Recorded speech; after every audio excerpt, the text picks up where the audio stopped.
clean. Sabi po nung binasa po natin kanina, Matthew chapter 8 verse 1 to 4, napakababa si Jesus mula sa bundok, sinundan siya ng napakaraming tao, lumapit sa kanya ang isang ketungin at lumuhod sa harapan niya. Ginoo, ang wika niya, kung ibig po ninyo, ako'y inyong mapagagaling. Hindi po siya ni Jesus at sinabi, ibig ko gumaling ka, at pagdakay nawala ang kanyang ketong. Huwag mo itong sasabihin kanino man, bili ni Jesus, pumunta ka at pasuri sa sacerdote. Pagkatapos maghandog ka ng haing iniuutos ni Moises bilang patotoo sa mga tao na magaling ka na. Okay, be clean. Tayo po mismo, lahat po tayo, para tayong yung ketungin, ano po, lahat tayo nandun sa karamihan ng kasalanan. So, ang tinutukoy ng Panginoon po dito is about our sin. Tayo po lahat. Pero, sa totoo lamang po, hindi natin nakikita yun.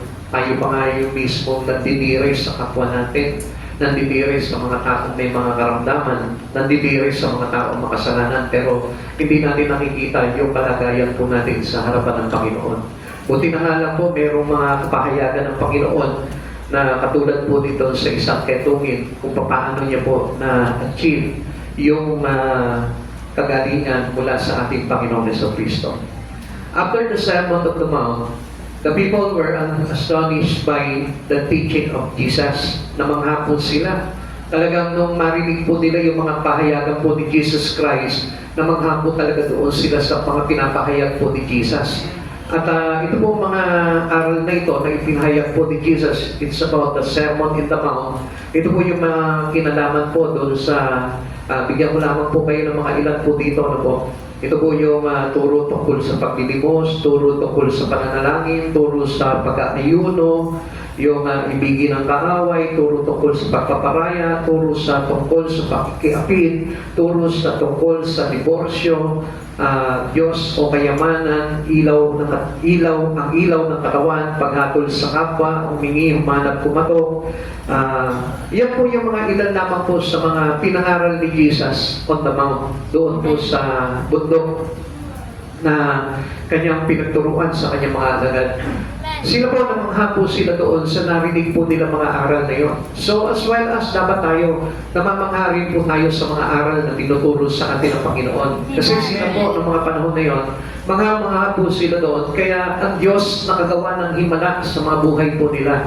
At alam niyo po ba, yung pagkamangha po nila dito, ay pagpapatunay sa Panginoon na lahat ng mga bagay na itinuro sa kanila ng Panginoon, there is power upon them.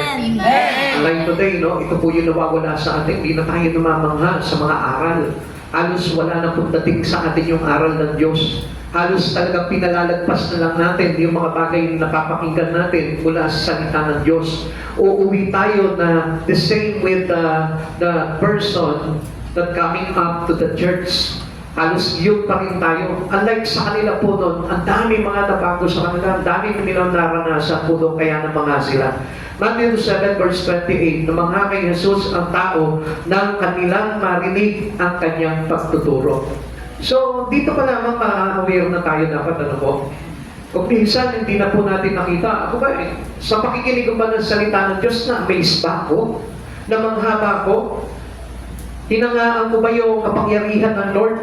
Hinangaan ko ba yung kapangyarihan ng words of God? O baka inaktok lang ako, nawalan ako ng gana? O baka naman, walang dating sa akin? Tingnan natin mabuti ito dahil the power of God is absent to those people who are not interested to His Word. Amen. They were moved by His authority, sabi dito, revealing truth. Now, sabi ng 7 verse 29, sapagkat nagturo siya ng may kapangyarihan, hindi tulad ng mga tagapagturo ng kautusan. Ang tinutukoy niyo po dito yung mga Pariseo at Skriba, na kung saan they are not on truth, they are untruth. Bakit? Kasi yung mga bagay kay Jesus, hindi nila naintindihan talaga yun eh. Although yung kanilang mga tinuturo ay talagang hindi naman po talaga nila nangihinawaan at hindi po nila talaga nangiintindihan.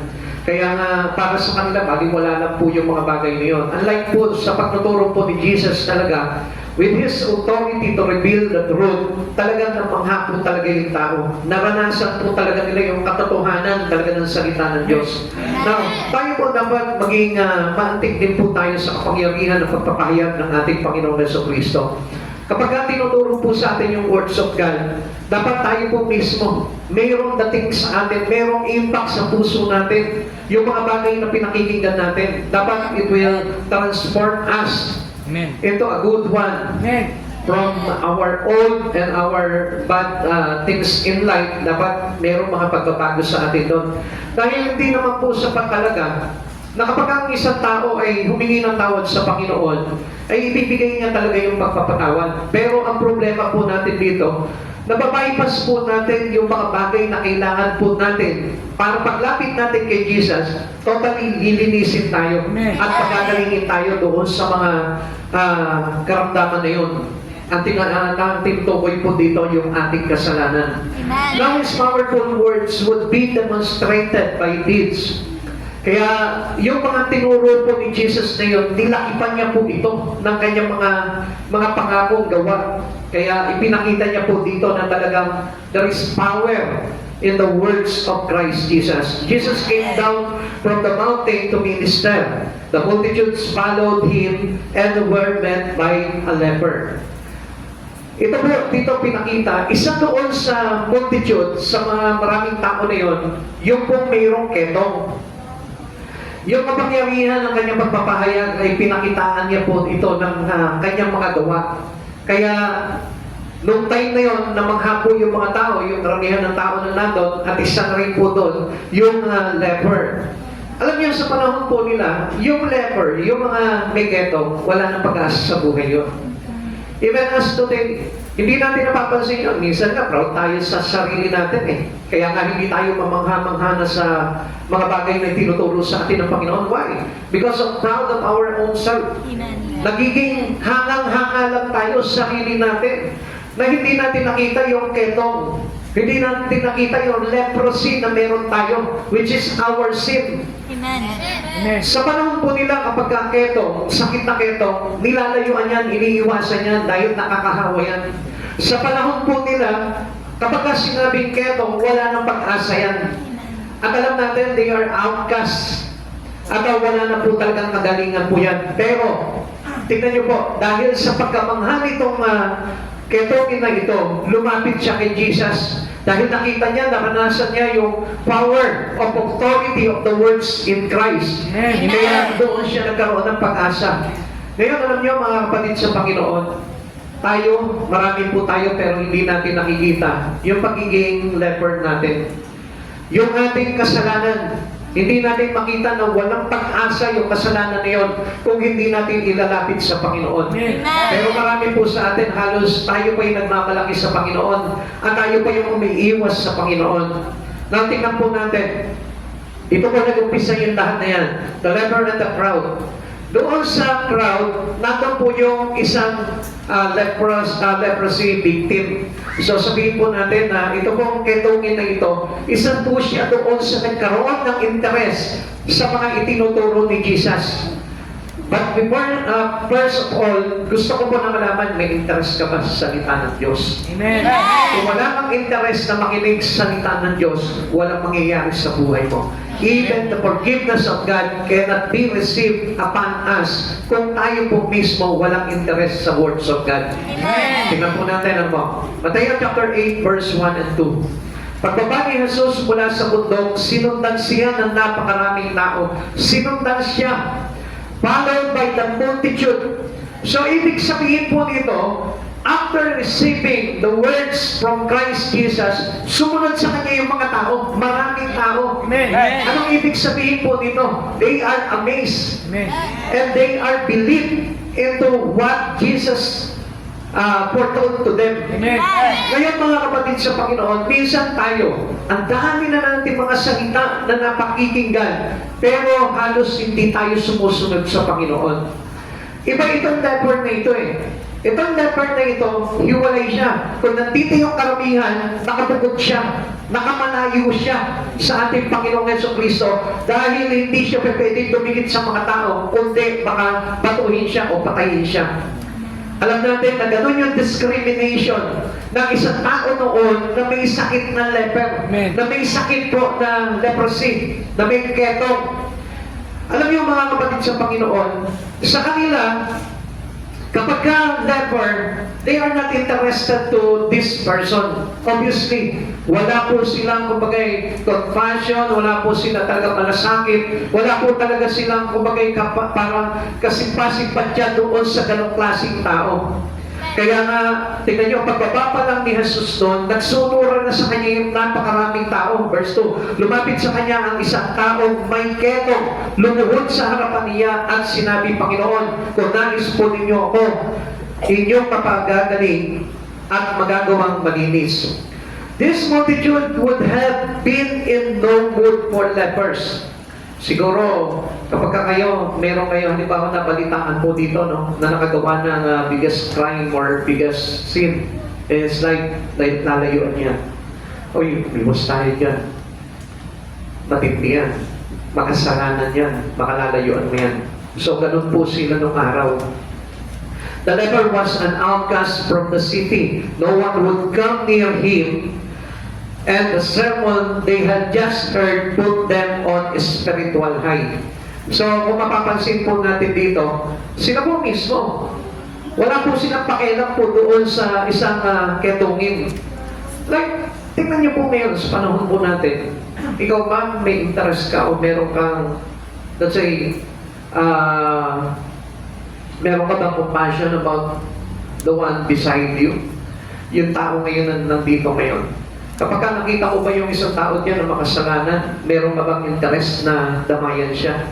Hindi sa kasalanan, kundi para ilapit siya kay Jesus. Amen. Hello, nandiyan pa po ba tayo? Amen. Parang nililibang na lang natin yung sarili natin. Kasi nakikita ko yung iba, parang sulat na lang ang sulat, parang hindi na pumapasok sa puso nila yung ano. Huwag sulat ng sulat kasi hindi niyo makukuha yung ano. The sermon they had just heard put them on spiritual high. Kumbaga parang nilift up yung kanilang espiritu.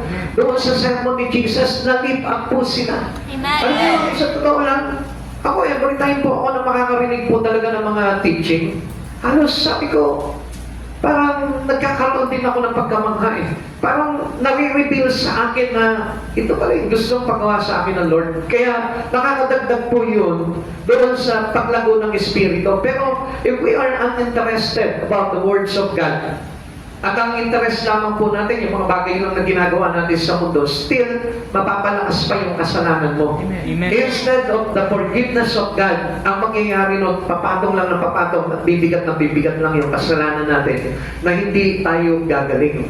Amen. So, tingnan po natin. Great sermons are to prepare us to care and serve. Kapag narinig natin ang salita ng Diyos, ang salita ng Panginoong Jesucristo, ito po yung inahanda po tayo para magkaroon po tayo ng malasakit sa kapwa po natin. At tayo po mismo ay makalapit para makapaglingkod sa Panginoon. Amen. Yung kapahayagan ng Lord na yun, it turns every Christian who receive the revealing sermon of Christ Jesus, turn him into what? Into care and serve. Now, ang dami po tao ngayon, matagal na nakakapakinig ng salita ng Diyos, pero wala pa rin silang malasakit sa isang makasalanan. Wala pa rin po silang paglilingkod.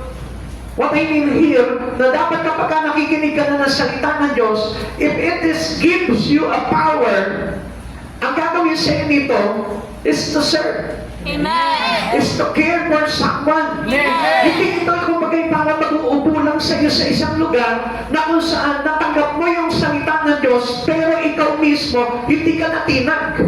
Now, great sermon are to prepare us to care and serve. So, ibig sabihin, kapag ikaw nakikinig ka na ng salita ni Jesus, dapat, ang tendency nito, meron ka ng malasakit sa isang leper. Meron ka ng paglilingkod sa isang leper. Ibig sabihin po nito, yung isang tao makasalanan, ikaw mismo may malasakit ka ng dalhin siya sa Panginoon, may malasakit ka na paglingkuran ng tao na ito. Pero karaniwan po sa atin, anong ginagawa natin? Tayo, walang sawa tayo maglingkod sa mundo, pero sa mga bagay sa Panginoon, sawa na tayo. At yan ang hindi po natin maintindihan. Sa mga bagay sa sanlibutan that will cause you sin, na maglalagay sa iyo sa malaking kasalanan, hindi mo masawa-sawaan itong bagay na ito. Pero yung maglalapit sa iyo para mapatawad ka sa kasalanan, yun doon tayo kadalasan nagsasawa. Nakakapagod. Nakakainip. Halos talagang ayaw natin talaga na maglingkod. Ayaw natin talagang gumawa pagdating sa mga bagay sa Panginoon. Why? Hindi kasi dumating sa atin eh.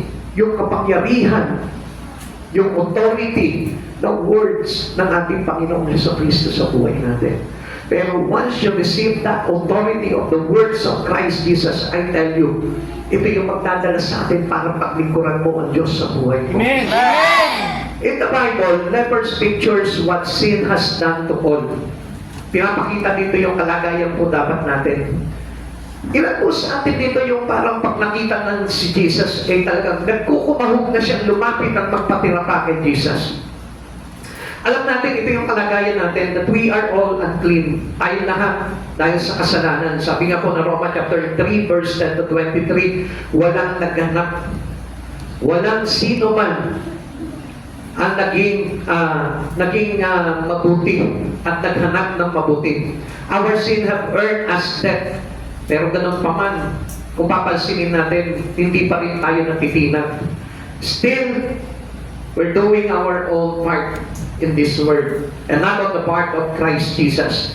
Ayaw pa rin natin gawin yung mga bagay na sana'y dapat natin ginawa katulad nitong isang ketongin na ito. Yung ketongin, nung makarinig lang once ng sermon ng Panginoong Jesucristo, nagpatira pa na po siya agad. Amen. At ang sabi niya, Panginoon, kung ibig ninyo akong gumaling, mapagagaling ninyo ako. Ano ibig sabihin po nito? Sometimes tayo, kilala na natin ang Diyos. Hindi pa natin mahiling sa Panginoon, Lord, pagalingin mo ako sa aking kasalanan. Minsan, alam nyo, nasasabi natin yung bagay na yun, pero hindi tayo lumalapit sa Panginoon at nagpapatira pa. Alam na po natin na ang kabayaran ng kasalanan ay kamatayan. Amen. Pero still, ano ginagawa pa rin po natin? Ayaw natin ilapit ng todo yung buhay natin sa Panginoon. Ayaw natin iyuko yung buhay natin sa Panginoon.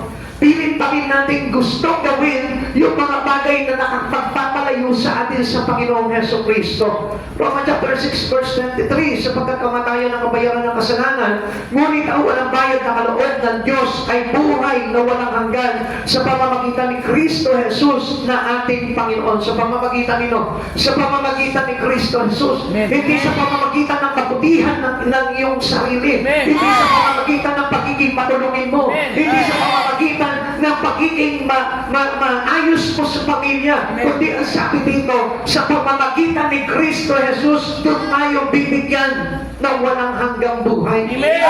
Pero hindi pa rin natin nauunawaan yung mga bagay na yun. Pilit pa rin ng mga tao talagang iniiwasan ang Panginoong Jesucristo sa buhay nila. How to come near to Christ Jesus? You will serve Him with all our heart. You will give and surrender our life to Jesus. Niyuyuko natin sa Panginoon, nagpapatira pa tayo sa Panginoon. At hindi tayo pumapayag na yung buhay natin is keeping separate from Him. Amen. Layo-layo ng buhay natin. Oo, sige, nakikinig tayo ng salita ng Diyos. Pero katulad ba nitong multitude na ito na sumunod kay Jesus? Katulad ba nitong ketongin na ito na bumaba at yumuko doon sa paanan ng Panginoong Jesucristo? Yun yung gusto na makita sa atin ng Diyos. Sapagkat alam niyo po ba kung bakit po gusto ng Lord na kapag napakapakinig ka na ng mga pangaral ng Panginoong Jesucristo, gusto niya lumapit ka na sa Kanya. Bakit? Kasi sabi ng Hebreo chapter 9 verse 27, itinakda sa mga tao na minsan lamang mamatay at pagkatapos ay ang paghuhukom. Bumaba dito si Jesus, ipinanganak dito si Jesus para tapusin tayo sa mga pagkakasala natin, linisin at tugasan tayo sa lahat ng karumihan natin, pero hindi natin maibigay once ang ating buhay para kay Kristo. Kaya ano po ang mangyayari? Pagdating ng paghuhukom ng Panginoon, tayo po, wala po tayo makakamit na buhay na walang hanggan. Kaya nga sinabi dito, itinakda sa mga tao na minsan lamang mamamatay. Isang beses lang inihandog si Jesus. Amen. Isang beses lamang na ipinako si Jesus. At dapat sapat na yun para sumunod ka na kay Kristo. Wala nang second chances pa na gagawin si Jesus para ipako siya ulit sa krus para balikan yung iyong kasalanan. Amen. Malapit na ang paghuhukom. Malapit ang pumalikan, Lord. Amen. Pero asan po tayo bilang mga nakapakinig na ng salita ng Diyos? Hindi pa tayo sumunod sa Lord. Ang layo pa ng buhay natin. Gusto po ba natin na tayo po'y abutin ng paghuhukom ng Panginoon? Kapatid sa Panginoon, darating ang ating Panginoong Jesucristo nakasakay sa puting kabayo. Suot niya yung kanyang pulang kasuutan. Tigmak ng dugo ang buo niyang katawan. At gusto ko po na malaman po ninyo, hukom na ang ibig sabihin nun. Ibig sabihin po nito, huhukuman niya na ang mga tao dahil sa kanilang pagkawalay sa ating Panginoon. Huwag mo sabihin nag-church ka. Huwag mo sabihin nakakapakinig ka na ng salita ng Diyos. But truly, I tell you, if you want follow Jesus in your life, hindi pa rin sapat po yun. Amen. Dahil gusto talaga ng Panginoon na yung buhay natin talagang God felt us the direction of us toward Christ already. And not toward to this world. Amen. Na laging wala po tayong pinagkakaabalahan sa buhay natin.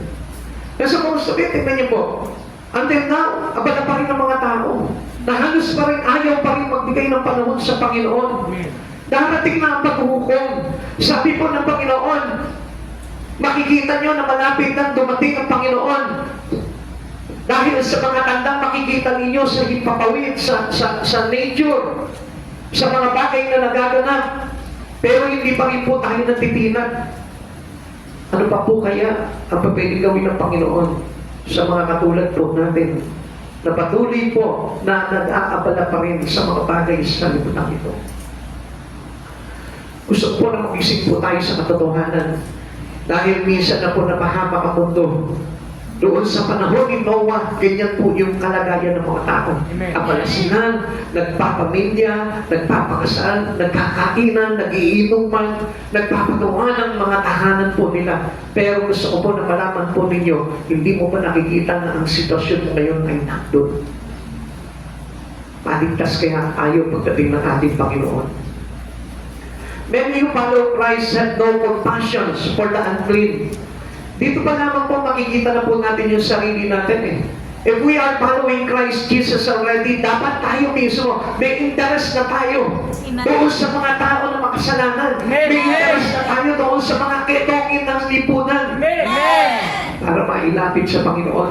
Pero ilang beses mo nang sinabi, tama naman po, Pastor, na kailangan po talaga tayo nag-aakay. Ilang beses mo na sinabi yun, pero ang tanong, ginawa mo na ba? Too many want the Lord to save only respectable people. Minsan pinipili nga lang natin yung mga pamilya natin eh. Minsan nga pinipili lang natin yung mga tao lang na parang maayos. Pero yung mga tao na alam natin na talagang sundulan ng kasalanan at kasamaan, hindi natin madala sa Panginoon. Christ came to seek and save the lost. Tandaan po natin tayo niligtas ng Panginoon. At dapat din po tayo, magligtas din po tayo. Amen. Lucas chapter 19 verse 10, ang anak ng tao ay naparito upang hanapin at iligtas ang mga naligaw. Now, number 2, the leper and Christ. Ano po ba yung naging kaugnayan po nitong ketongin na ito kay Kristo? The leper came and worshiped Jesus. Now, siguro marami po sa atin nagsabi na tayo po yung sumasamba na sa Panginoon. Tayo po ay nagpupuri na sa Panginoon. Sabi po ng Mateo chapter 8 verse 2, no? Tignan niyo po mabuti kung talagang true worshiper na tayo kay Jesus. Kapag kayo lumapit sa Panginoon, you must be a true worshiper. Hindi po yung, baka mamaya hindi pa po pala tayo nag-worship sa Kanya. Mateo chapter 8 verse 2, lumapit sa Kanya ang isang taong may ketong. Lumuhod sa harapan niya at sinabi, Panginoon, Kung nais po ninyo, ako'y inyong mapagagaling at magagawang malinis. Now, ang tanong dito, sa paglapit mo ba sa Panginoon, nagpakumbaba ka na? Sa paglapit mo ba sa Panginoon, nagpapirapa ka na sa kanyang paanan? Sa paglapit mo ba sa Kanya, nalinis ka na? Kapatid, tingnan mo mabuti ito. Gusto ko malaman mo, ang lahat ng lumalapit sa Panginoong Jesucristo, nagpapatirapa, lumuluhod, yumuyuko sa banal na harapan ng Panginoon. Ano ibig sabihin dito? We are humble before Christ Jesus. Amen. Paano tayo magiging humble? Pastor, ako. Paano naman talaga kalooban mo sa Panginoon? Yun ang akala natin. If you are truly humble before the Lord our Christ Jesus, dapat sana si Jesus na yung nire-respeto mo sa buhay mo. At hindi na yung mga bagay-bagay sa buhay mo. Pero how many times nayuyurakan natin ang Panginoon because of our personal matters in life? Did you see that your life is already worship God? Kung ganun po yung ating pamamaraan. Now, we don't pay respect to Him. Paano po natin masasabi na talagang tayo, humble tayo sa Panginoon? Kung madalas nga po na mas binibigyan natin priority yung ibang bagay kesa sa ating Panginoong Jesucristo. Now, how can we receive the forgiveness of God? Kung ganun po yung kalagayan po ng Espiritu natin sa harapan ng Panginoon. And supposed to be, dapat tayo, very shameful tayo. Dapat nahihiya tayo sa Panginoon, Lord. Ito na naman ako, Lord. Alos hindi ko talaga maibigay sa iyo yung tamang pagsamba ko. Isa nga, Lord, wala akong panahon sa iyo eh. Is it how we respect God? Is it how we look out in His highly reverential? Kung ano nyo, mga kapatid sa Panginoon, minsan kasi akala natin, ganun lang ang paglapit natin sa Lord eh. Kung minsan parang binibigyan na natin ng marka yung paglapit natin, okay na to. At least, nakagawa na ako sa Lord. At least, nakapagsimba na ako. Come on. Tignan mo yung sarili mo kung yumuyo ka sa Kanya. Tignan mo kung naihahapon mo ng todo yung buhay mo sa Panginoon. Sapagkat dito, ipinakita po sa atin dito, as a leper, in our present time, tayo yung ketungin eh, na supposed to be, dapat paglapit natin sa Panginoon, kung magpapakumbaba ka sa Panginoon, nakikiusap ka sa Lord, Lord, kung nanaisin po ninyo, ako'y inyong mapapagaling at magagawang malinis. Kapatid, minsan akala natin sa sarili natin, saktulan na tayo matuwid. Saktulan na tayong malinis. Saktulan na tayo na walang kasalanan. Pero gusto kong malaman po ninyo, marami sa ating mga gawa na hindi talaga nakalulugod sa harapan ng Panginoon. Why? Because we set our priority in this world and not to Christ Jesus. At alam po natin yan. He is our King. He is our Master. He is our Savior. Pero kailan natin pinahalagahan na buong buhay natin ang Panginoong Jesucristo? This is how we worship the Lord. Kung minsan nga, kaya natin isang tabi si Jesus para lang sa mga personal natin eh. Is this the real worship to Jesus? Ito ba yung talagang mamamangha si Jesus sa pagsamba natin sa Kanya para bigyan ka ng paglilinis? Para gawa ka ng himala sa buhay mo? Alam niyo po ba, yung patawarin tayo ng Diyos sa kasalanan natin, it is a great miracle. Why? Because we receive the authority of Christ Jesus. At hindi po natin naiintindihan yan. Humbleness to Jesus is the highest form of worship that can receive miracle. Kaya walang himala na nangyayari sa buhay natin eh. Kaya hindi natin nare-receive yung himala na talagang kailangan natin. And what is this miracle that we need to have in our life? The great miracle that we must have is our salvation. Hindi yung himala na magyayaman ka. Hindi yung himala na magkakaroon ka ng magandang bahay. Ano po ba yung ginawa sa kanya dito? Nilinis siya. Pinagaling siya sa kanyang kasalanan. At ang ibig sabihin po nun, it is salvation. Alam niyo po ba, kapag marunong ka na mag-humble sa Panginoon, sa iyong pagsamba sa Lord, ibig sabihin po niya, we can receive the power of healing and forgiveness. Amen. Pero kung ipinapakita mo until now, na mataas ka pa rin sa Panginoon, na masigit pa rin na ikaw pa rin yung nasusunod sa buhay mo, how can you receive the forgiveness of God? Para tayo mga pariseyo, para tayo yung mga sacerdote po nung araw na tinutuligsa si Jesus doon sa kanyang mga ginagawa. Mag-isip po tayo dyan. Sabi natin, kapag ka Holy Week, doon nagpo-flow yung spirit of holiness. Kaya nga gusto ko malaman mo, daily in our time, hindi na kailangan na dumating pa ang Holy Week. Kung talaga na-receive mo yung authority ng words ng Panginoong Jesucristo sa buhay mo, dapat alam mo yung bagay na ito. The leper humbled himself and trusted with all his heart. Humbled and trusted with all his heart. Oo, sige, siguro minsan nag-humble ka sa Panginoon. Pero have you been trusting Him with all your heart? Hindi ba kung minsan nakarelay lang tayo doon sa sarili nating kakayanan? Kaya nga kung minsan hindi natin makita na kaya tayong pakainin ng Lord eh. Hindi natin makita na kaya tayong pag-inumin ng Lord. Hindi natin makita na kaya tayong pagalingin ng Panginoon. Kundi ang nakikita lang natin, ako kailangan magkapera ako para makapagpa-check up ako, gumaling ako. Ganun po tayo eh. Kaya nga lahat ng sipag natin nasa pagkita. Wala po sa mga bagay na ipinakita sa atin ng Panginoon. Through our naked eyes, nakita natin yun. That God, our Christ Jesus, can do miracle into everyone of us who believe in Him. Amen. Sabi ng Lord, asa nung imala mula sa puso ng mga nananalig sa akin. So, ibig sabihin po pala niyan, even our faith is dead. Kaya nga sabi po dito sa atin humble himself and trusting with all his heart. Nagtiwala siya ng buong puso sa Panginoon. Alam niyo po ba, sa buong buhay nitong leper na ito, sumunod na siya sa Panginoong Jesucristo.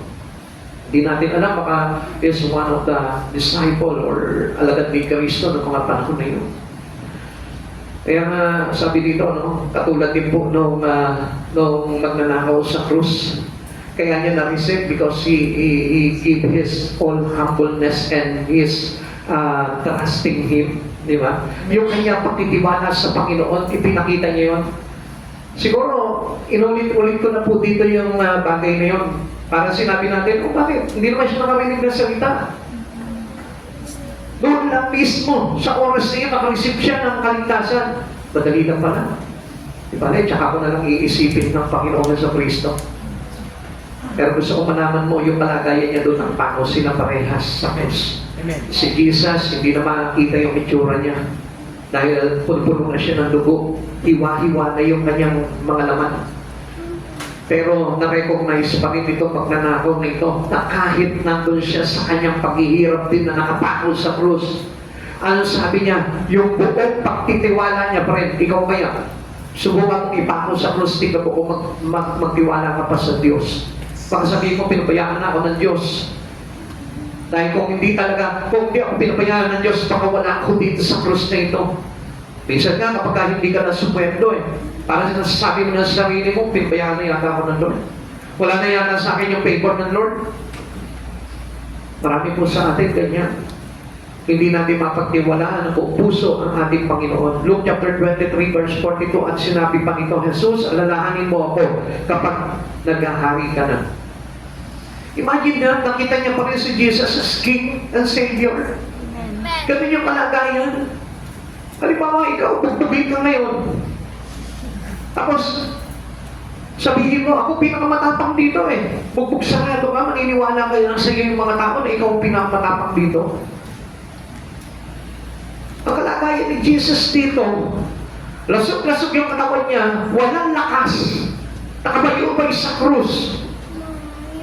Pero kinilala siya ng magnanakaw bilang Panginoon.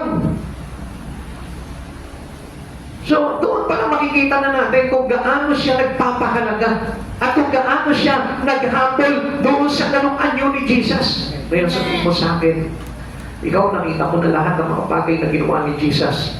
Napakinggan mo na ang salita ng Panginoon. Nakita mo na lahat ng mga ginawa ng Panginoon. Pero, do you really trusting Him with all your heart? Hindi ba't may inuuna kang ibang bagay kaysa sa Panginoon? Do you trust that God? Are you humble to God? Di ba kung minsan ka pinapapaliban mo ang Panginoon at inuuna yung ibang bagay, are you humble to God? Do you trust in Him with all your heart? Alam niyo kung minsan, masyado lang tayo, kumbaga parang mapagpapimbabaw. Na kumari, nagpapakumba tayo sa Panginoon, kumari, umiiyak tayo sa Panginoon, pero hindi naman natin talaga makipakita talaga na sa Panginoon na dito sa puso natin, talagang humanga tayo sa galing ng ating Panginoon. Humanga tayo sa kapangyarihan ng ating Panginoon. Who else? Like the woman taken in adultery. John chapter 8 verse 11. Wala po Ginoo, sagot ng babae. Sinabi ni Jesus, hindi rin kita hahatulan. Umuwi ka na at mula ngayon ay huwag ka nang gumawa ng kasalanan. Alam niyo, nakita dito sa babae na ito, actually talagang pakaparusa talaga itong babae na ito. Bakit? Kasi after nahuli siya na nangangalunya. Pero alam niyo kung anong inangaan ni Jesus dito? Yung hindi siya umimik. Nung pinaparatangan siya na siya ay isang adulterous woman. Anong ginawa niya po dito? Hindi siya umimik at willing siyang tanggapin yung kanyang pagkakasala at kabayaran. Kapatid, alam niyo po ba, minsan tayo sinasabi natin sa Lord, pag lumalapit tayo sa Lord, Lord, hindi naman kasi talaga ako makasalanan eh. O kung hindi man natin sinasabi yon, alam mo ba kung ano po yung nangyayari po sa atin? Minsan, hindi natin pinapakita talaga yung sincerity natin sa paglapit sa Lord. This woman, pinakita niya yung kanyang sincerity pagdating sa Panginoon. Willing siya na tanggapin yung parusa nito kay Jesus. Kaya anong ginawa ni Jesus sa kanya? Hindi siya inatulan ni Jesus. Kundi ibigay pa sa kanya at ginawad sa kanya yung kapatawaran. Tanong ko lamang po, katulad dito ang babaeng nahuli sa pangangalunya, kaya mo kayang gawin ito na mag-humble at magtiwala sa ating Panginoon? Hindi po ba lahat tayo makasalanan? Pero nagawa po ba natin na ipagkatiwala sa Panginoon yung buong buhay natin? Nagawa ba natin na tayo sa buong buhay natin na ibaba sa Panginoon yung buhay natin? Hindi ba nagmamalaki pa tayo? Pastor, kailan mo pinagmalakihan ng Diyos? Noong time na lagi mo siya tinatanggihan. Noong time na mas may higit ka pang bagay na inuuna sa Kanya. Noong time na ninineglect mo lang, dinidisregard mo lang yung panawagan ng Diyos sa buhay mo. Tinanggihan mo siya. The powerful secret is He believed Jesus to do anything for Him. Dapat alam niyo, ito po yung dapat na mayroon tayo sa puso natin eh. That we really believe in Christ Jesus, that He can do anything for us. Amen. Na magagawa ng Panginoong Jesucristo ang lahat ng bagay para sa buhay natin. Amen. Hindi yung takot na takot tayo, Pastor, baka mawalan ako ng trabaho. Pastor, baka hindi ako makagraduate. Pastor, baka palayasin na ako sa bahay. Pastor, baka mamaya itakwil na ako ng barangay namin. Then hindi ka naniniwala sa Panginoon. Because the true believer to Christ Jesus, alam niya na kaya gawin lahat sa Kanya ng Panginoon. That nothing is impossible to our God. Pero tayo, alam niyo po, kung minsan sa salita lang tayo eh. Minsan, oo Lord, naniniwala ako sa iyo, pero saan ka nagtitiwala? Sa sarili mong lakas lang. Sa sarili mo lang kakayanan. At ang sino yung nasusunod sa atin, sarili pa rin po natin. Pero yung powerful secret po nitong ketungin na ito, yung itiniwala niya ng buong buo na magagawa ni Jesus na pagalingin siya. Kaya nakita niyo po yung kanyang approach kay Jesus, Panginoon, kung nais ninyo, mapagagaling ninyo ako. Yun lang. Parang sinasabi niya, Panginoon, kaya mo naman akong pagalingin eh. Kung gugustuhin mo lang. Pero wala akong magagawa kung hindi mo ibig. Kapatid, ito tayo eh. Kabaligtarin tayo ng kaitungin. Lord, kailangan pag naglingkod ako sa iyo, Lord ha, ibigay mo sa akin to. Lord, pagalingin mo yung nanay ko ha, pag naglingkod ako sa iyo. Ganon tayo. Nawawala yung respeto natin sa Lord. Nawawala yung kababahan natin at kalooban sa Panginoon. Lord, alam mo, kung mayaman lang ako, talagang ibibigay ko sa iyo yung buhay ko eh. Sinusubok natin ang Panginoon. We don't trusting Him with all our heart. Bakit? Kasi natatakot tayo. No, mamaya maghihirap ako, pagpinigura ko ano. Baka mamaya, ipawin na ako ng asawa ko. Ganyan tayo. Malabo na maging katulad nitong isang ketong ito. Malabo na maging katulad tayo nung pagnanakaw sa krus. Malabo na maging katulad tayo nung babaeng nahuli sa pangkal niya sa mano. Pero nagawang bigyan ng Diyos ng kanyang favor. Alam niyo, kaya hindi tayo makakuha ng favor sa Lord. Alam niyo bakit? Kasi hindi tayo talaga lubos na nagtitiwala sa Panginoon. Jesus was moved with compassion for the leper. Nakita niyo po ito? Because of the leper showing humbleness to worship, Jesus overflowed with compassion to him. Grabe, nagumapaw po yung habak nitong si Jesus para po dito sa ketong ina ito. Sa palagay natin, si Jesus kaya matinag po kaya natin sa buhay natin. Kapag nakita niya tayo sa harap-harapan, matinag kaya si Jesus na mahabag sa atin. Tanungin kita sa oras na ito.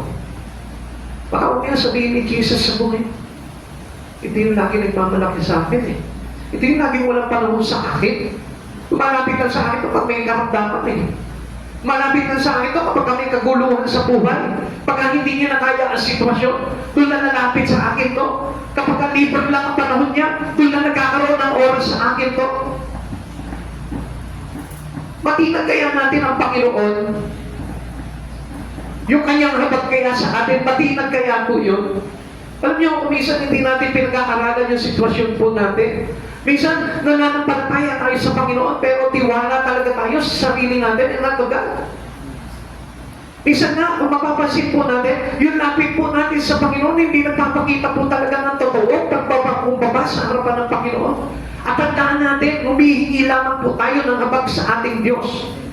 Like for example, ngayong oras na ito, paano mo may papadama sa Panginoon yung iyong talagang pagpapakumbaba sa Kanya? Hindi mo ba alam na tayo yung humaharap na worship tayo sa Panginoon para makakuha lamang ng haba? Simpatsyan ng Diyos na tayo ay gumaling at linisin sa ating mga kasalanan. Amen. Imagine niyo. Pagnilayan niyo po itong mga bagay nito para makita niyo na baka mamaya nagmamalaki tayo, Lord, yan, magsisimba na ako ngayon. Mark chapter 1 verse 41, nahabag si Jesus sa ketongin, kaya hinawakan niya ito at sinabi, oo, nais ko, gumaling ka. Paglapit kaya natin kay Jesus, sabihin kaya ng Panginoon, oo, pinapatawad na kita. Alam niyo, ang Lord, ang bilis lang naman po talaga magbuhos ng habag ito eh. Pero alam niyo, dapat lang maging totoo tayo. Dapat sa Lord. Dapat lamang na ipakita natin talaga sa Panginoon na totoo yung paglapit natin sa Kanya. Totoo yung pag-church natin. Totoo yung pakikinig natin. Totoo yung pag-pray natin. Totoo yung pag-awit natin. Eh kung isa na, di ba? Parang argati pa nga tayo eh. Napaka-taas pa nga natin eh. Hindi nga natin maitaas yung kamay natin. Hindi nga tayo makaluhod. Pagdating sa pag-worship sa Panginoon. Minsan nga, nasa gawain na tayo, pero wala pa yung focus mo sa pakikinig ng Lord. Alam niyo kung anong ibig sabihin ng pagmamalaki sa Panginoon. Pero Lord, alam niyo po ba, punong-puno na compassion pagdating sa mga tao na napakababa, na nagpapakumbaba ng higit sa Kanya. Compassion is to feel one another feels. Jesus' identity with the pains of dying man. Tingnan mo si Jesus, ha? He also identifies with our pain. Una, sabi niya po dito, yung kanyang compassion is to feel what other feels. Nararamdaman niya. Yung kung ano yung nararamdaman mo. Ganun yung kanyang pagkahabag sa atin. Jesus identified with the pains of dying, of the dying man. Nararamdaman niya yung sakit, yung hapdi, yung sugat ng isang taong namamatay sa kasalanan. Pero hindi po natin inisip yun. Mas tayo po mismo, ayaw natin parang ibsan ng Panginoon yung kasalanan na yun. Instead na tapusin na sa atin ng Panginoon yung bagay na yun na nagagawa natin, anong ginagawa natin? Ayaw pa rin natin mag-humble sa Panginoon.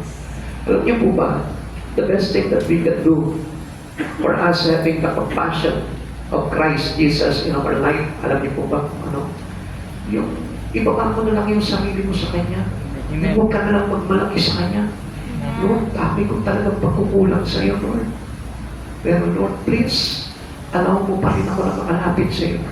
Dapat nga ipakita natin sa Panginoon, Lord, I will prioritize you right now in my life. Uunahin na kita, Lord. Kahit mawala na sa akin itong mga bagay na ito, Lord, mapatunayan ko lang sa iyo, Panginoon, na talagang totoo kung lumalapit sa iyo. Jesus touched the untouchable. Alam niyo, sa panahon po nila noon, pag may ketong, nilalayuan talaga nila. Pero nakita niyo po si Jesus, dahil nakuha niya, nag-umapaw sa kanya yung habak dahil sa pagpapakumbaba nitong ketongin na ito. Anong ginawa niya? Hindi niya lang basta nilayhan, hinawakan niya pa yung ketong nito. Who have you touched recently for Jesus? Meron na ba? Ikaw man, yung nagkasala sa iyo, nawakan mo po siya, pinag-pray mo po siya, o sinumpa ko na. Halimbawa, may tao nagkasala sa iyo. Sige, pinapatawad na kita, pero allow me to pray. Pinagpe-pray niya pa. Pinibigay niya yung kapatawaran na galing sa Panginoon. Pero how many of us, yung isang tao na lumahan nagkasala sa iyo, binigyan mo ng pagpapakumbabang pagpapatawan, nagawa mo ba? O pinagpalakihan mo ba?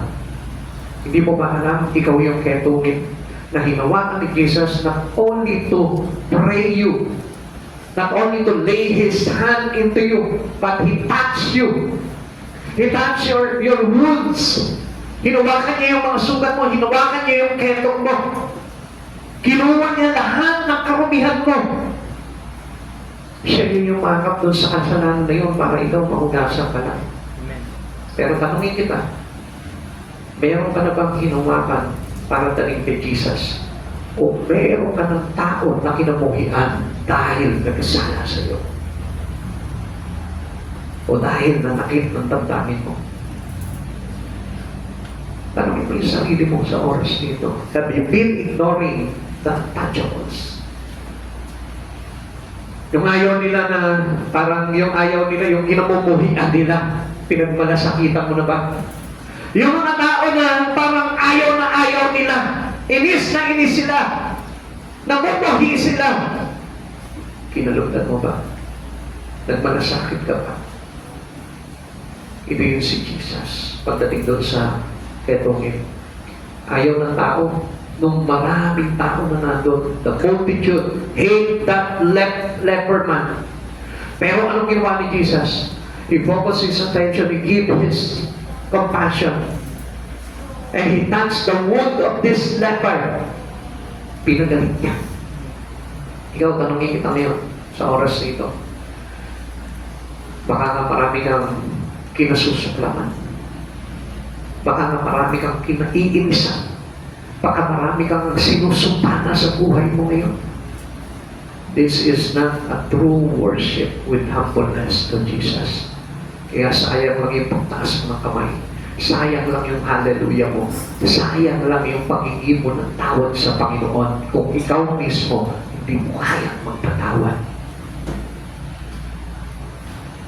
Kaya nga, upon humbleness to God, doon lamang tayo matututo na magpatawad. Ang isang tao po talaga na marunong magpakumbaba sa harapan ng Panginoon ay yung tao nakareceive ng pagpapatawad ni Jesus. Amen. Kung ikaw nakareceive ka na ng pagpapatawad ni Jesus, and you also know to forgive other people. Amen. Most especially the one that is outcast. Dapat nga tayo po mga naglilingkod sa Panginoon, tayo pa nga yung kumbaga parang sumasalo ng mga ayaw nila sa lipunan. tayo pa ngayong nahahabag doon sa mga tao na yun na kinasusuklaman ng marami. Isipin po natin. Marahil, nirecognize mo na yung sarili mo as a servant of Jesus. Pero, are you true servant of Him? Ang totoo talaga naglilingkod sa Panginoon. Kaya niya na patawarin yung isang tao kinamumuhian na lahat.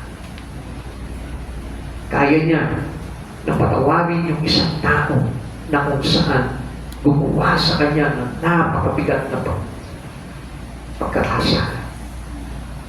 This is Jesus.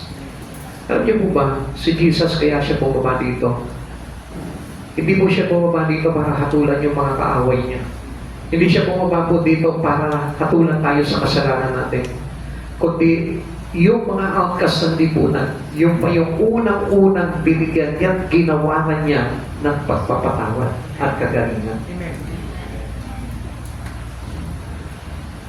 Kaya nga yung mga tao ngayon, gusto ko po na malaman po ninyo, isa tayo doon. Tayo yung pinatawad ng Diyos. Hindi tayo hinamak ng Diyos. Niyakap tayo. Parang ganyan. Niyakap niya tayo. Niyakap mo po sa aking karubihan. Ibibig mo ako nang di kaya pumbasa. O Diyos ng katarungan. Ikaw yung etong ginagawa. Ikaw yung outcast na hindi matanggap-tanggap ng mga tao, ng maraming tao ng panahon na yun. Ikaw yun. Ikaw yun, honestly. Tayo yung tinutukoy ng Diyos dito na ketongin. Tayo dito, tayo yung gusto ng Diyos na linisin. Kaya lang wala yung pagpapakumbaba eh. Kaya lang tayo pa yung nagmamalaki eh. Dinala ka na ng Lord dito sa lugar na ito para linisin ka sa lahat ng karumihan mo. Kaya lang tayo pa yung nagmamalaki sa Panginoon. And supposed to be, dapat malinis na tayo eh. Because we know God already. Kilala mo na si Jesus. Pero bakit hanga-hanga ka pa rin sa sarili mo? Pero bakit ikaw pa rin yung nakapagtayog sa buhay mo? Pero bakit ikaw pa rin yung bida sa sarili mo? Pero bakit ikaw pa rin yung master ng sarili mo? Don't you ever know na si Jesus mismo ang tumawag sa iyo sa lugar na ito para patawarin ka, hugasan ka sa lahat ng karumihan mo. Pero bakit ka nanasa? Nagmamalaki pa tayo. Ikaw yung ketong inay. Ikaw yung, tayo yung, tayo yung kinapumuhian. Tayo yung mga kinasusuklaman. Tayo yung mga pinatitirihan. Alam mo, mapalad ka dahil hindi mo naranasan na pagdirihan ng mga tao. Mapalad ka dahil hindi mo naranasan na maging outcast ka doon sa lugar ninyo. Mapalad ka dahil sa kabila ng pagmamalaki namin sa Panginoon, hindi ka kinuwian ng ating Diyos. At sa oras nito, kapatid, gusto ko malaman mo, dati, ang touchable tayo dahil kinamumuhian tayo sa ating kasalanan. Pero hindi mo napansin, mayroong Yesu Cristo that He touched those untouchable. Hindi ka mahawakan ng Diyos dahil sa iyong mga kasalanan. Pero pinilit ka niyang hawakan. Alalahanin mo yung mga bagay na nagawa mong pagkakasala sa Panginoon.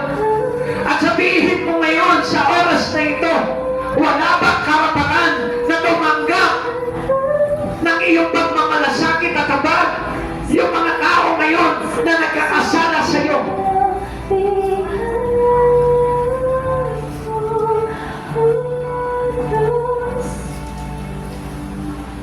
Sige mo. Dahil cannot receive the forgiveness of God kung tayo mismo until now hindi pa rin natin alam kung paano tayo magkaroon ng malasakit sa mga taong makasalanan, sa mga taong naligaw, sa mga taong kinamumuhian ng lipunan, sa mga taong na ayaw lumapit sa Panginoon.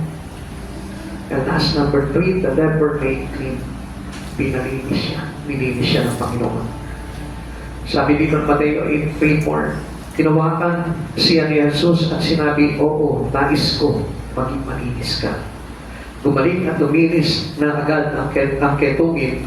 Pagkatapos sinabi sa kanya ni Jesus, huwag mo sasabihin sa ito kanino man, sa halip pumunta ka at magpasuri sa pari, pagkatapos mag-aalay ka ng handog na inuutos ni Moises bilang patunay sa mga tao na ikaw ay magaling at malinis na.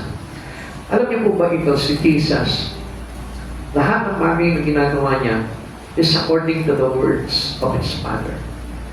Kaya niya sinabi dito na huwag mo muna itong sabihin sa mga tao, kanino man. Sapagkat sinunod niya yung sinabi at ipinag-uutos kay Moises na kung saan sa Levitico chapter 14, pinakita dito na kapag ang isang ketungin ay nilinis na, pinagaling na, magpapasuri siya sa mga saserdote at sila yung hahatol kung siya'y totoong malinis na. At kapag malinis na ito, maghahandog siya ng 2 paris na ibon. Yung isa ay tutubog sa dugo niya at iwiwisik doon sa may ketong na yun. At yung isa naman na buhay ay kanilang papakawalan na nangangahulugan siya'y malinis na. Kapatid sa Panginoon, sa atin po, sa panahon po natin ngayon, hindi po ba napansin, malaya ka na. Dahil winisikan ka na ng banal na dugo ng ating Panginoong Jesucristo at malaya ka na nakakasamba sa ating Panginoong Jesus. Pero bakit hindi natin matanggap yung mga taong makasalanan na nagkasala sa atin? Yung mga taong wala pa sa Panginoon, hindi tayo magkaroon ng kapag para sa kanila. Alam niyo kung bakit? Kasi ang isipan po natin ay nakapokus pa rin sa pansarili natin. Nakapokus tayo sa mga pansariling gustuhin sa buhay natin. Kaya hindi natin mabigyan puwan yung gustong mangyari ng Panginoon na tayo po mismo ay simulan, ay pakmulan nung tinatawag na habag ng Panginoong Jesucristo para maibuhos sa maraming tao makasalanan. Kapatid, kung ikaw ay kay Kristo, gusto ko malaman mo, nilinis ka na ng Diyos. At dapat tayo mismo na nawisikan ang banal na dugo ng Panginoong Jesucristo, malaman mo na tayo man ay kailangan magpahayag ng paglilinis mula kay Kristo. Sabi mo dito ni Jesus, I will be thou clean. Ibig ko, gumaling ka. Jesus loves to make people clean. Gusto niya, yan talaga gusto ng Lord. Gusto niya maging malinis ka. Gusto niya maging maayos ka. Pero, hindi tayo magiging malinis kung hindi natin totally ilalapit yung buhay natin kay Kristo.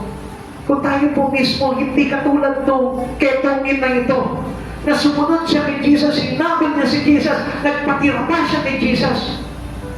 Meaning, he keep on following Christ Jesus with his full humbleness to Him. Kapatid sa Panginoon, tayo instant na sumunod, tayo na sumunod sa Panginoon, nilalayo ang natin si Jesus. Di mo ba alam na kapag sumunod ka sa Panginoon, lilinisin ka niya. None are too defiled for Him to cleanse. Wala ka naman mga pabigat na kasalanan na hindi niya kaya linisin. Sapagkat walang anumang marumi, matao, na hindi niya kayang patawagin. Ikaw, tatanungin kita sa oras nito. Hanggang ngayon ba meron ka pang hindi pinapatawad? Hanggang ngayon ba meron ka pang kinumumuhian? Hanggang ngayon ba hindi mo pang kayang magpatawad sa sarili mo? Siguro marami po ang nagtatanong, sarili ko. Natuloy naman, pinatawad ko na sarili ko. Come on! O ikaw, gusto ko malaman yung itong bagay na ito. Ang nagpapatawad sa kanyang sarili ay inilalapit ng todo ang buhay kay Kristo. Sapagkat alam niya kung saan matatagpuan ang kapatawaran. Kay Jesus.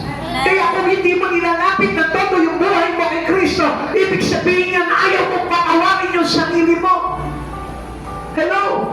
We know that Jesus can provide forgiveness to all your sin. Pero bakit marami ayaw ilapit na todo ang buhay sa Panginoon? Iniiwasan niya even the words that cleanse him and sanctify him. Ayaw niya tanggapin. They ignore the words that cleanses sin. Hindi niyo po ba naiintindihan yung bagay na yun? Si Jesus yung paglilinis. Si Jesus yung Redeemer. Si Jesus yung tumutubos sa lahat ng kasalanan natin. And then if you're giving away your life to Him, nilalayo mo palagi ang buhay mo sa Kanya, hindi po ba yun? Na hindi mo pinapatawad yung sarili mo? Na hindi mo ibig na malinis yung sarili mo sa lahat ng iyong karamihan? Dahil ang isang tao, kung ibig niya na luminis siya, anong ginagawa niya? Naliligo siya. Pumapasok siya ng banyo. Nagsi-CR siya. Nagbubuhos ng tubig. Nagsasapon. Nagpapalit ng kanyang kasuotang marumi. Hindi po ba dapat ganun ang ginagawa ng isang tao? Inilalapit niya ng todo yung buhay niya sa Panginoon. Pinahuhugasan niya. Pinabibihisan ng malinis na kasuotan. Hindi po yung palagi tayo lumalayo sa Panginoon. Ibig sabihin, ikaw pa lang sa sarili mo, hindi mo na pinatawad yung sarili mo. 1 Corinthians chapter 6, verse 9 to 11, hindi ba ninyo alam na ang mga makasalanan ay walang bahagi sa kaharian ng Diyos? Huwag ninyong dayain ang inyong sarili. Ang mga nakikiapid, sumasamba sa Diyos-Diyosan, nangangalunya, nakikipagtanik sa kapwa balalaki at kapwa babae, nagnanakaw, sakit, naglalasing, nanlalait ng kapwa o ng daraya, ay walang bahagi sa kaharian ng Diyos. Ganyan ang ilan sa inyo noon, subalit nilinis na kayo sa inyong mga kasalanan at ginawa na kayong banal ng Diyos, pinawalang sala na kayo sa pangalan ng Panginoong Hesukristo at sa pamamagitan ng Espiritu ng ating Diyos. Clearly, maliwanag na kung hindi dahil kay Hesukristo na naglapit ng isang buhay ng makasalanan sa Kanya, hindi tayo malilinis. Ngayon, kailan ka lang lalapit sa Panginoon? Ting araw ng linggo, ting araw ng pagsamba, tuwing gusto mo lang, tuwing libre ka lang, tuwing wala ka lang gagawin, tuwing wala ka ng trabaho, tuwing wala ka ng pasok sa eskwelahan, tuwing wala ka ng kaabalahan sa pamilya mo, doon ka nalalapit sa Panginoon. At gusto ko na malaman mo itong mga bagay na ito. Ang totoong nagpapalinis ng kanyang mga pagkakasala ay pilit na sumusunod sa ating Panginoong Hesukristo. Why? Because He was astonished. Natangha siya eh. Dahil alam niya na itong Diyos na ito ang kayang may kakayanan lang magpagaling sa Kanya sa lahat ng kanyang kasalanan. Sabi niya, I will be thou clean. Oo, ibig ko. Gumaling ka. Immediately his leprosy was cleansed. Nalinis po siya, gumaling siya. Tinawagan siya ni Jesus at sinabi, oo, nais ko. Paging malinis ka, gumaling at luminis agad ang ketungin. Ganun yun, ka-instant. Wala na kondisyon. There is no condition given by Jesus to the leper. Hindi niya sinabi, okay, pakita mo muna sa akin na talagang totoo kang humihingi ng tawad. No words. Only the single words na sinabi ni Jesus, oh, nais ko, gumaling ka. They don't demand anything that the leper will do to Christ Jesus. Basta sinabi niya, oo, ibig ko, gumaling ka. Bakit? At hindi na kaya nag-demand si Jesus. Kasi totoo yung paglapit. Kasi hindi nagdalawang isip yung katungin yun sa paglapit niya.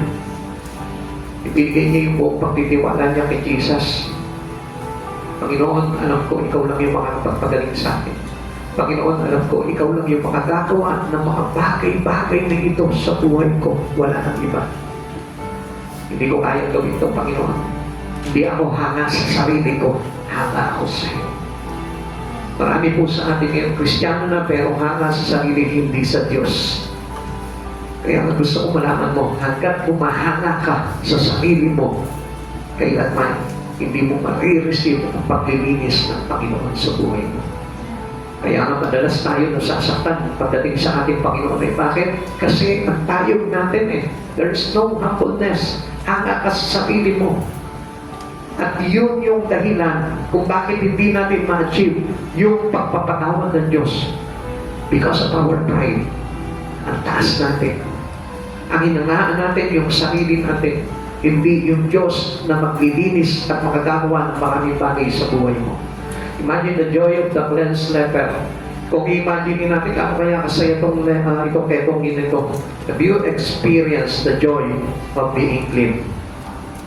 Hindi ba napakasarap po na maranasan na pinatawad ka na sa lahat ng mga pagkakasala mo? Especially when you've got a big sin to God or to others. Ang sarap. Sarap na pakiramdam. Parang nabunod yung bigat na kalooban mo. Na maramdaman mo na pinatawad ka na. Kapatid sa Panginoon, alam niyo kung bakit hindi tayo makapag-worship ng todo? Kaya hirap na hirap ka magtaas ng kamay. Kaya hirap na hirap ka kumawit sa Panginoon ng buong kagalakan. Why? Kasi nararamdaman mo pa na hindi pa napapatawad lahat ng kasalanan mo. And if you want to receive the fullness of forgiveness of Christ Jesus, you must have this joy. The joy of forgiveness in Christ Jesus. Ayaw kasi natin mag-humble sa Lord Even in our worship to God, ayaw natin mag-humble sa Lord. Ang taas natin. Even sa pagpuntahan sa Panginoon sa church, minsan nagmamalaki pa tayo. Kapatid sa Panginoon, full of humbleness to receive the fullness of His forgiveness. Ganun lang yun. Makikita mo, gagaan yung kalooban mo. At sa oras nito, gusto ko na malaman mo. Isang bagay lang naman ang gusto ng Lord. I-humble mo yung sarili mo sa Panginoon. Dahil nais naman talaga ng Diyos na patawarin tayo Gaano mang kabigat yung mga pagkakasala at pagkukulang natin, gusto ng Diyos na patawarin tayo. At sa oras nito, show your humbleness na tayo po na natin magsasayo.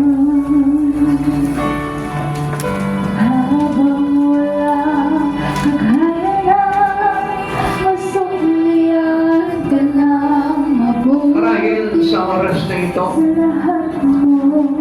kung alam mo sa sarili mo na marami pang bagay na hindi pa napapatawad sa iyo, why don't you show your humbleness into worship God? Pakita mo yung buong pagpapakumbaba mo sa pagsamba sa Panginoon. Walang pagmamalaki, walang paghanga sa sarili, tapat, nagtitiwala, at ibinibigay ang lahat para sa Panginoon. Come on, worship God. Show your humbleness to God. Huwag tayo maging magpapakipagaw. Yung buong katotohanan lamang ang dapat na ipakita natin sa pagsamba. Huwag yung pagpapakipagaw. Huwag yung pagbabalat. Pero na lamang na kunwari tayo'y nagtatapat sa lahat ng ating mga pagkakasala. Subalit wala naman yung kababangan ng kalooban sa ating mga puso. Inuulit ko, if you want to receive the goodness of His forgiveness, the goodness of His cleansing, bakit hindi mo iyuko yung sarili mo, yung buhay mo kay Kristo mismo? Come on.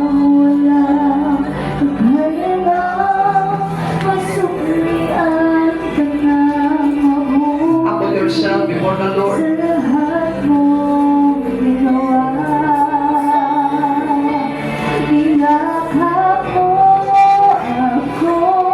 Ang lahat ay gustong patawarin ng Panginoon. Pag-iman o napakalaki na pagkakasala mo, nais ng Diyos na ipatawad sa iyo ang kasalanan na ito.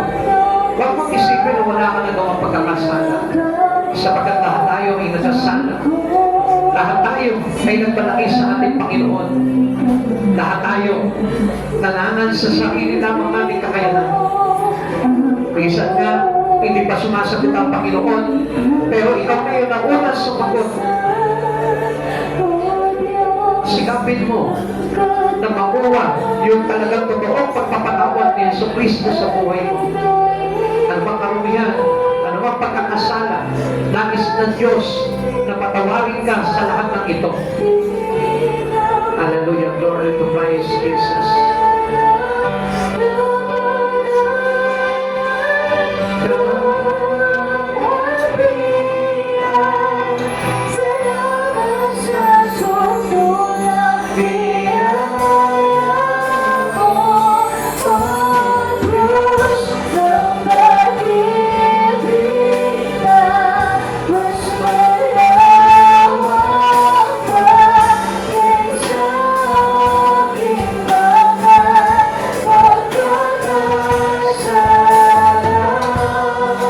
Salamat, Panginoon. Pinagod mo kami, Panginoon, sa aming mga katayuan.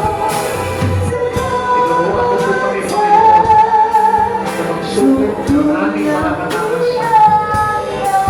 Panginoon, tulungan mo po ang bawat isa, O God, sa matutunan namin, Panginoon, na magpakumbaba sa iyo.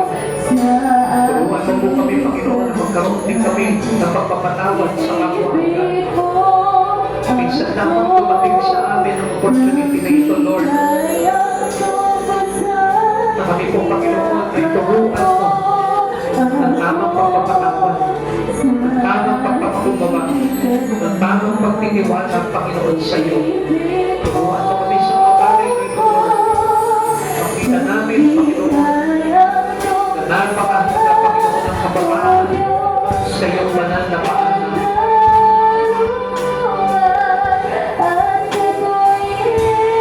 Mabuti po ang iyong mga anak, Lord, sa lahat ng bagay na nagagawa namin pagkukulang sa iyo. Touch us, O God. Ito, Panginoon, ang lahat ng aming mga sugat. Ito, lahat ng aming karumihan, Lord. Isinusuko namin sa iyo, Panginoon, ang lahat ng aming mga kasalanan, O God. Gaasa po ito ng iyong kabanalan, O God. Idalay mo sa amin, Panginoon, ang iyong banal na dugo. Mula ulo hanggang talakpakan, O God. Upang hindi lamang kami managanapan ng iyong kapatawaran, kundi managanapan kami, Panginoon, ng kabanalan at kababahan ng kalooban. Panginoon, kailangan ka namin, Lord. Kailangan ka ng iyong mga anak. Kailangan namin ang pagpapatawad mo, Panginoon Jesus. Kailangan namin ito.